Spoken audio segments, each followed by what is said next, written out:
Hey, today's going to be a little bit different. I've got this wheel here that a friend of mine, that was made for a friend of mine, and it was actually made by her husband, and she was afraid that maybe some of it isn't made in quite the manner that the plans had intended or whatnot, but for whatever reason she's having a problem with the drive band jumping the wheel, and so I switched her wheels earlier today. Now I'm going to use her wheel for a little bit and see if I have the same issue, and then she is going to use one of my wheels for a while and see if things work better on that. I can tell you right now. So, one of the first things I find, and I haven't looked at this wheel before just now, because anything I find I kind of want it to be able to talk about while I'm going through it. So, you'll notice that the drive belt's kind of tight when that pin is down the bottom there, and then as it comes up top, it's a lot looser. Now the reason you get that is because the hole for the axle is off center. It's not exactly in the middle of those spokes where it's supposed to be. Now that shouldn't be that big of an issue. It should still work just fine, but see, like when you're getting down where this pin is down bottom, it is really tight up here. And so right off the bat, I know that's going to be a problem. And then, of course, when it goes to the opposite side, it's loose. And that's because there's more of the wheel up here than down there. And so as it rotates around, it pulls on that belt tighter. So that might be her only issue. Now, one way that we can try to resolve that is just by taking off this belt and loosening it up. Now, she has got a knot here that hopefully I'm going to be able to undo. I always use square knots because they're easy to get out, but that's not the knot that she has in this belt. So if I can get this knot out, and I can try to tie it at the very end of both of these cords, maybe that'll give me a little more slack in this belt, and hopefully just that little extra slack will do the trick. Now I will say that there's a chance it will lead to more problems, because when the wheel rotates around to where this is at the top, that's when the belt got slack. It'll be really slack now. So hopefully too much slack isn't going to be an issue for us, but we will tie this up and give it a shot and see if that's going to be a problem. Right now, while I'm doing this, I'll just show you what the benefit of the square knot is. So the square knot's pretty easy to tie, and then it won't come undone while you're using it. It's really tight. But then what you do when you're ready to untie it, because you've got to adjust your belt or do whatever, is that you've got a long end and a short end on the right, and you have a long end and a short end on the left. Well, you can take either side, but you take the long end and the short end and you pull them away from each other. When you do, that'll flip the knot into this weird like tube around the one you're holding, and then you can just slide that whole thing off the end, and that undoes the knot. So once again, you tie it like that, and you tie it like this. You got a square knot, and it won't come undone. But then when you need it undone, you just grab the two strings on one side of the knot, and you pull them tight, and then you can slide the whole knot off that string. And that is very handy because it makes these belts highly adjustable. Alright, so now I'm going to have to try to tie this square knot where I don't have a lot of a lot of the belt left over, and that can be kind of tricky. As you're tightening it, you want to pull on the larger ones so you don't use hardly any of those ends. But I think that's about as good as I'm going to be able to manage. Alright, so now when we put this belt back on, and of course, if I couldn't get it loose enough, then what I would have to do is use another string and go looser. But already, when this comes to the top, this belt is really slack. Now again, like I said, that might not cause a problem for us. I kind of designed the wheel so that a slack belt wouldn't be a problem. These edges should still pull girth on this. Certainly if your spindle pulley up here is more angular, it'll still have grab. Although, depending on how you sand it, some people might have belt slippage with the loose belt. Now that's not a given, because of the angles of your spindle pulley and the angles of your drive wheel, you can still have grab, even though, but yeah, see, that came off quick. And it's because of that hole. If that hole wasn't off center, it wouldn't get so loose that it could fall off the drive wheel. I hate to say it, but I think that's the only problem she has. Now, that's going to be a little trickier to solve. The nice thing is it doesn't shoot the whole wheel, because when you're designing this wheel, what you do is you essentially build this wheel ring, which is the outer rim, and then after you've got it all built, you go in and you nail this across between these two blocks and this other spoke or structure. You nail it across these other two blocks. So the nice thing about missing that hole is that she can pull these two spokes off. She can put two new spokes on, and see, that's only 12 inches of board or 13 inches of board. But when she puts those new on, then she can drill a new hole, and the wheel will be perfect. And she will have only taken a foot long 1x4, ripped it in half, nailed it on, and drilled a hole, and that'll fix her whole problem. She did kind of relay to me that she didn't want to do that, but it really doesn't look like she's gonna get away with leaving this belt on, or leaving these spokes on, because that middle one's just off. Too bad, that hole. Alright, so now we need to tighten this belt back up, because it was working a little bit when she had it too tight. And so that's what we've got to kind of hope for. So let's see if we can hit a sweet spot where it's not too tight that it hurts the wheel, but it's tight enough that it doesn't come off. And then I'll do some spinning for you. So I've tied my square knot. Now, if you're looking for a square knot, you need to make sure that you find a resource that shows you the difference between a square knot and a granny knot, because it's easy to tie a granny knot when you're trying to tie a square knot, and that is a big problem, because a granny knot will not come out.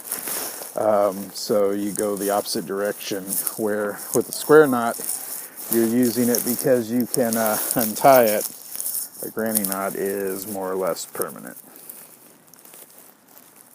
But they look identical when you are tying them. There was a knot in this drive band already, so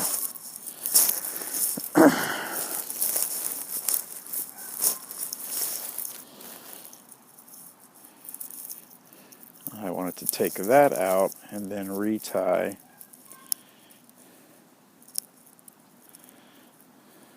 the main knot. Alright. Let's see how we do here.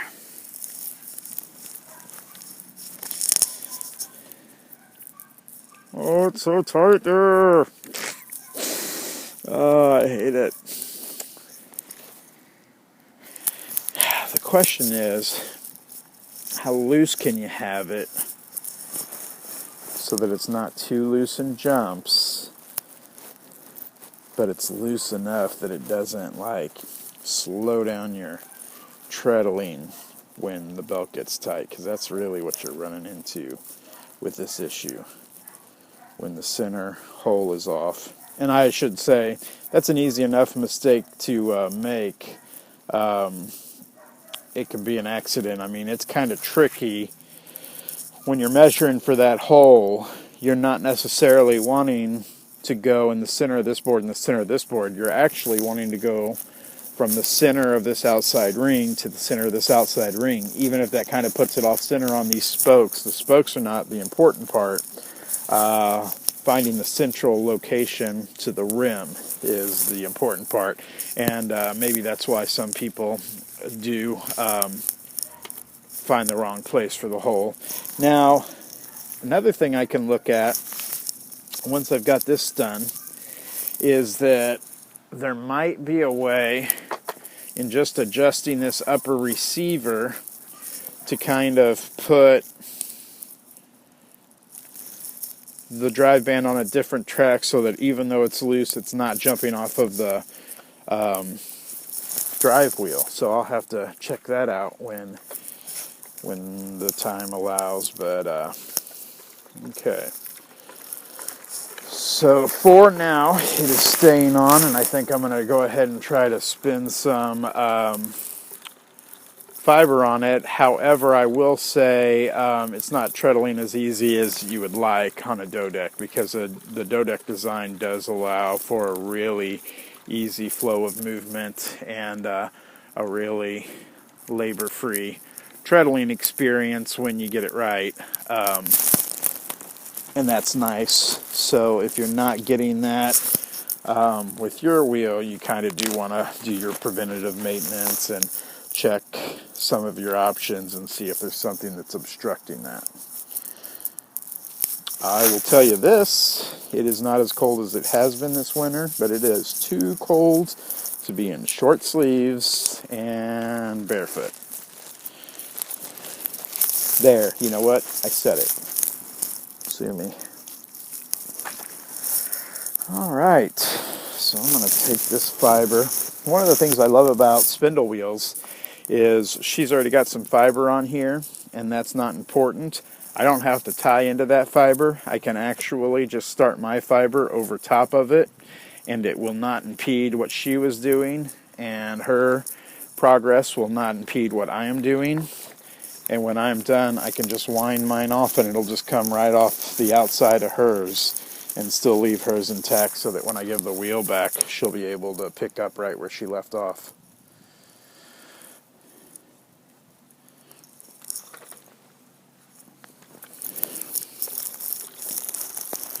Now, when I was manipulating that wheel by hand, it really seemed like it hung up at that one point when like the treadle was down at the ground. But I'll tell you, it doesn't really treadle that bad,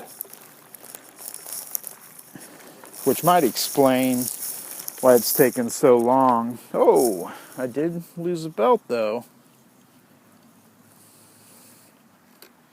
Which might explain why it's taken so long to kind of diagnose the problem, because if she was having difficulty treadling, she wouldn't have put up with it as long. But because it does somewhat work, I can see her, kind of telling herself that it's not as bad and that maybe she just needs to work through it. But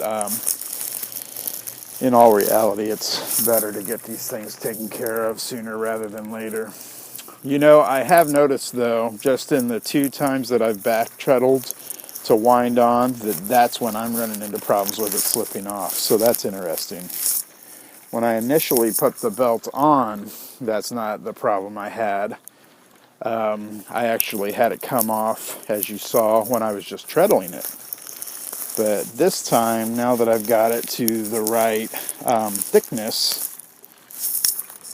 the belt to the right circumference, actually, I am only running into a problem when I kick backwards.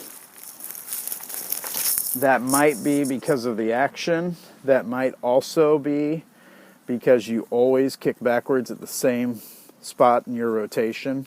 So like as I'm going around in a clockwise motion, when that footman, where it's hooked up to the, let's call it the footman peg, where the footman peg reaches 9 o'clock is when I want to kick back.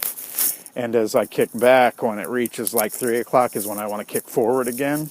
Well, the problem with that is if we have a wonky wheel block, you know, over here, well, let's say at 9 o'clock, let's say this wheel block is wonky. So when I kick back, it's pulling forward. Well, that might let that belt just drop right behind there. So it's not actually that the wheel's not working right. It might be that one block is a little easy to slip, and that one block is always going to be in the same position, and that position is always going to be in the same place when you go to kick backwards. So that's the kind of stuff you need to keep in mind when you're trying to troubleshoot issues that you would have. So some of the differences on this wheel where it kind of strayed from the instructions is that the instructions call for brads to assemble it together, and they use screws. The instructions call for wood glue, and they used hot glue. And what else was there? That might have been it, because they did a really good job of constructing this, and you know, she was kind of the mind that maybe it was their construction that led to the problems, which I disagree. I really think they did a good job on this wheel. I would have went with brads instead of screws, but at the same time, they didn't. Oh, wow. Now we've jumped the spindle pulley up top.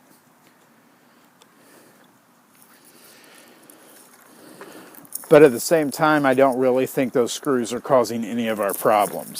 So that's not something that I would complain about. Another thing is the glue, while it's unsightly because the hot glue has a bit more of residue left from the process.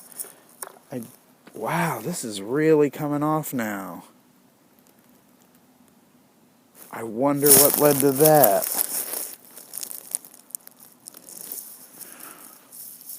The hot glue shouldn't have been a problem either. I think that the only problem we're running into is the fact that that hole was not on center when it was drilled. And that's what's causing this whopper jaw rotation of the wheel, drive wheel, and then what's allowing the belt to come off. It is really, oh, well, that's our problem right there. So here's another issue. They've got more washers here than is called for.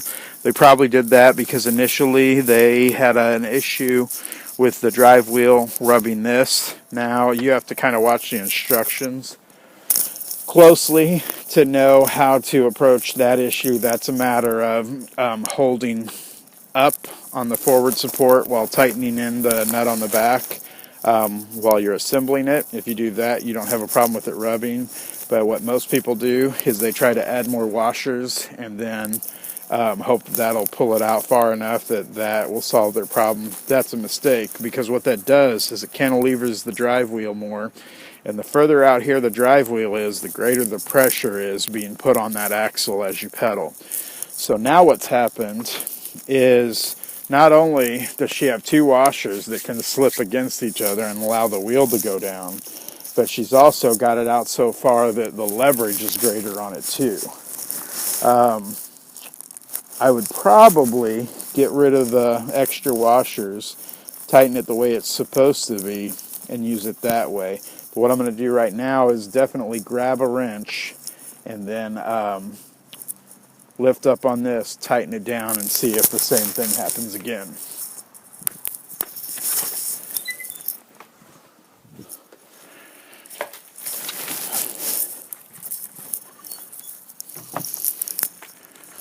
All right. So this is another symptom that she had told me about, but I wasn't aware of what the reason was before now. She had always said, you know, that she'd get it together, it would run fine for like 15 minutes, and then eventually the wheel would come off, and it would keep coming off. And clearly now, that's because of this issue right here. So now it's not going to do that, but we'll have to wait and see what the time frame is before that becomes an issue again. So this is going to be nice. And I'll tell you too, the ridges aren't as high on this pulley because of the way that it was sanded, and I helped her sand this after the fact. She sanded it initially, and she did a pretty good job, but when she had a problem with the belt slipping, I told her I would do some extra sanding on it, and so I did.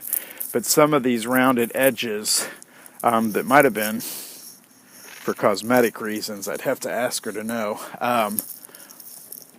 did help when it slipped off that pulley. That would not happen with a normal spindle pulley. If you leave the sharp edges on, it can more than catch that. So that's not an issue you would normally have, but clearly we were already having a problem with the drive wheel that led to that.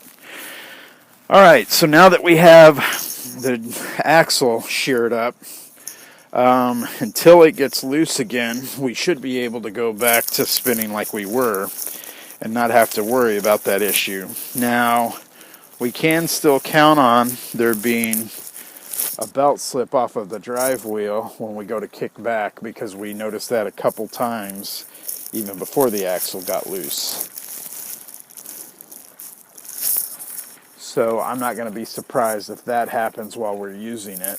I am going to be surprised if the belt does try to just jump the drive wheel while we're treadling clockwise in motion and drafting the yarn, because that doesn't seem to be an issue currently.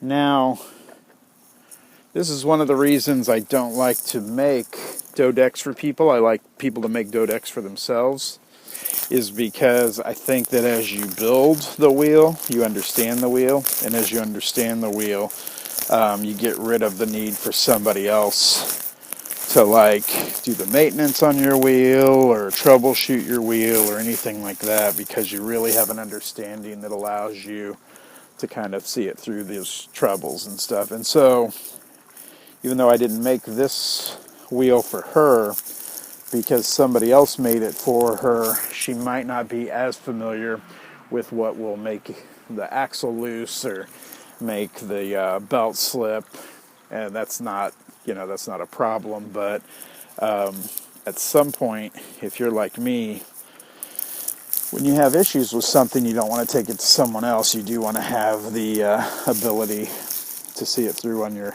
own. And sadly, that's the cost of not constructing it yourself, is not being able to troubleshoot issues as they arise.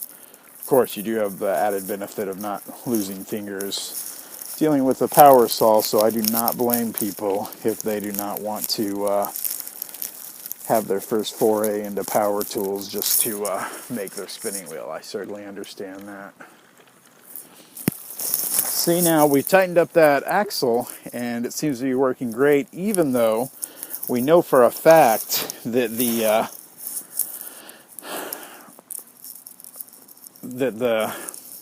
axle hole is off center and leads to problems.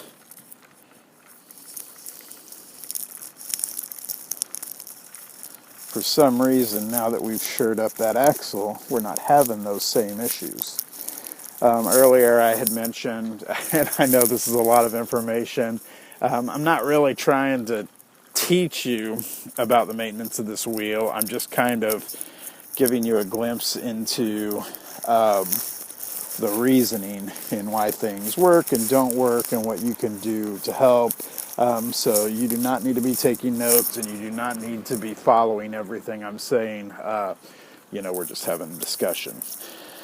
But earlier I said I could adjust that upper receiver and see if that has something to do with the way the belt hits the drive wheel, and is that maybe the reason it was coming off. Well, once I shored up that axle, that seemed to do the same thing. So that's why we're having less of a problem with it now than even before we had that issue, is because it did realign the pulley and the drive wheel to an alignment that, made it easier for it to stay on even when it got loose. And this is what's aggravating for her, and rightly so, is that it's not that it won't work, it will work. And it will work for a long time, and she's thinking that it's fixed. And then when it doesn't work, you don't know why it doesn't work. And I can understand, the frustration and the anger and the excitement. It definitely would be worth her time to replace the spokes and drill a new hole. But you could learn to adjust this before spinning to a point where it wouldn't even be a problem in your session. And that wouldn't be labor intensive. You just have to know each time what to do before you got started. I will also say that it seems to be on a slight incline. Like, I think it's pointing back a bit, and that doesn't necessarily hurt this alignment. So like, this wheel is going to be different if I'm facing uphill and it's leaning towards me. It's going to operate different than if I'm facing downhill and it's leaning away from me. And that's interesting to know, because if you are out and about, let's say you're at a Ren fair, and for those of you who aren't in the know, that's a Renaissance fair. But let's say you're at a Ren fair and you're doing a demonstration for people. Well, if you're on an incline, one of the, pointing either uphill is going to help you or pointing downhill is going to help you. And as long as you know that when you set up, you can just set up in the proper direction. That's not an issue. That's not something you have to worry about. But it is something you need to know before you, get started. Oh, I'm liking it. It's working now because of the belt tension and because of the axle angle. I should just send her a video of me spinning on it for a half hour without incident and tell her that there's not a problem with the wheel. That would be kind of mean. But no, I'm sure she's going to know by the time she gets this wheel back that the wheel I sent her with doesn't have the same problem. And she is already really hooked on spinning on this wheel, which I love, because this kind of thing can be frustrating if you're having issues with it. And, the thing about spinning is being able to sit down and relax and do it. And when you're being interrupted by any number of things, that kind of makes you stand off, and it makes you not set aside as much time for spinning and things of that nature. And that's a waste, because you don't want to tell yourself that spinning is a half-hour long endeavor or an hour-long endeavor. You want to know that if you've got 15 minutes before supper's ready, go ahead and sit down and spin. It's not, you can spin for 15 minutes and get quite a bit of fiber on the quill. For the most part, that is not people's experience, especially with flyer wheels. It takes a little more to get set up and to manipulate while you're doing it. But spindle wheels should be quick to start, quick to end, and for ending, you can just let the fiber go and walk away. You can put this in the corner, and then when you come back, it's not a matter of like undoing everything you walked away from. You literally pull this out, and then you can go again. And that's a really nice thing about having a spindle wheel, is that you can pick it up and you can put it down as quickly as a drop spindle.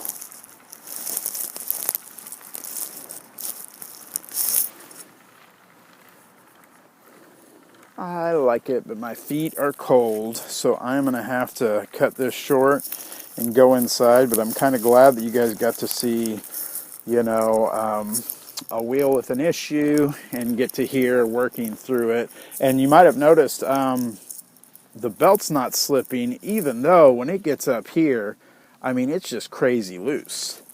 But that's not, it's still spinning the spindle, and it's still adding twists, and it's still pulling on, because those edges keep this side tight even when this side goes slack. And I could talk more about that, but it's in depth, so it's not going to make it into this podcast. But I hope this is educational for people, and more than anything, I kind of want you to know that it's not always building it right or building it wrong that's the issue. It's that once that it's built, learning to use it within the parameters that it works instead of doesn't work. Because I've bought a couple flyer wheels, like I have a Donegal wheel that I really like. But not only did I have to figure out what kept it from spinning properly, but I also kind of had to learn what to do when I sat down at the wheel so that as I spun, I could spin for my half hour and not have to readjust or have to pick up or do any of that. And I don't mind it at all. I'm more than happy to adjust it before I get started and then spin on it, and then know that the next time when I go, I'm going to have to check parameters and adjust it before I get started and stuff. I'm fine with that because it's an old wheel, and I know that if anybody else had it, it would at this point more or less be furniture. It would be decorative, but it wouldn't be a wheel they spin on, and I think that would be a shame. I mean, I think that people need to spin on wheels. It's not, it shouldn't be a problem that a wheel doesn't spin trouble-free all the time. I mean, great wheels, I think, probably need quite a bit of fidgeting because there's so little to them that people didn't worry about lining them up as well and things of that nature. And certainly these flyer wheels, like my Donegal wheel and other wheels I've seen, they were built very well when they were built, but now they're really old. And, wood changes with time. And even well-crafted wood changes with time and circumstances that it's been stored in and used in and things of that nature. So it's not anything against the wheel that it is now out of sorts or out of good use. It's actually just a matter of, learning to use it and seeing what it is that allows it to operate well and, meeting it more than halfway. Well, I got to tell you, I'm kind of happy about what we've learned on this one, and maybe we can get her where she can either get it fixed, which she says won't happen, or learns to use it like it is without getting upset. Although I'm not too